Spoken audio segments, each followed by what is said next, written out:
In this video, I'm going to share with you why exit planning is a team game and not to be done in isolation.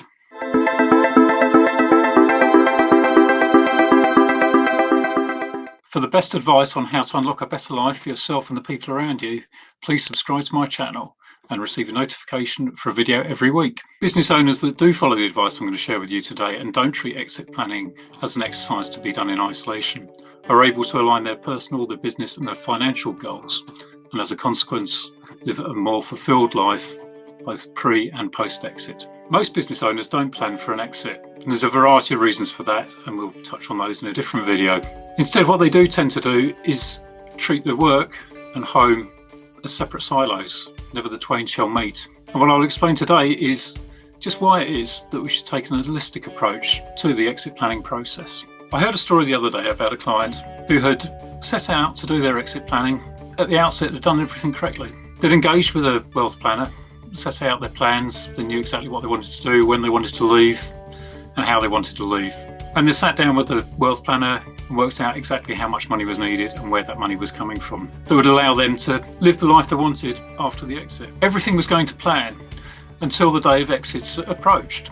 Somewhere along the way, the business owner had another conversation with the wealth planner, who asked when the money was going to come in from the sale of the business. At which point there was a pause, and the owner explained that actually had changed his mind and his son was now going to take on the business. And that, of course, led to another pause, because the financial planner had based all the financial plans on a lump sum, a sizable lump sum, coming in. Now, the upshot was that the owner was forced to take a role as a chairman. Now, that meant drawing a salary from the business to fill the gap in his personal finance plans.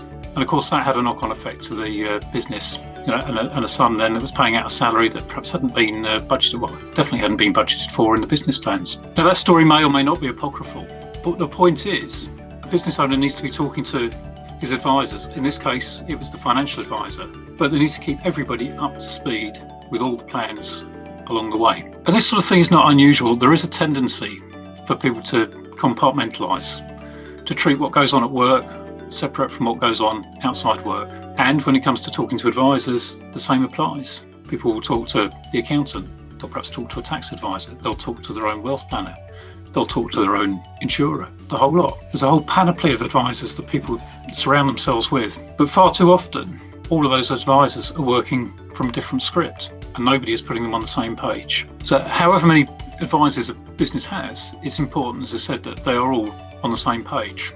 And that means ensuring that they all understand where they fit into the big picture. So when it comes to the personal goals, business goals, and financial goals, everybody recognises that their role is just one small part of a much bigger picture. And if they don't stick to the script, then that bigger picture just won't get completed. If you are planning to exit your business, then I'd urge you to download the exit checklist that's in the comments box below, and that'll set out the next steps for you that you should take. If you found this video useful, then please like, share, comment and subscribe, and I'll make sure that you're notified of the next video next week.